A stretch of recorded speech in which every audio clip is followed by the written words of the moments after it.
প্রতিদিন একটি নীলতিমি গড়ে প্রায় 4 টন krill খেয়ে ফেলে।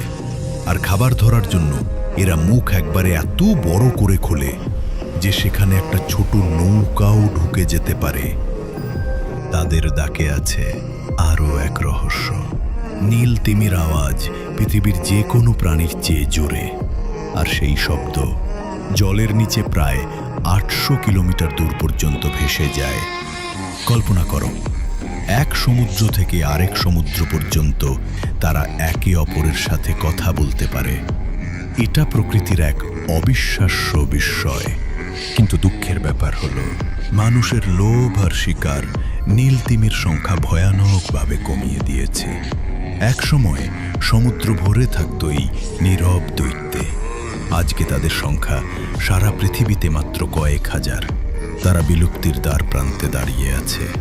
প্রশ্ন হলো, মানুষ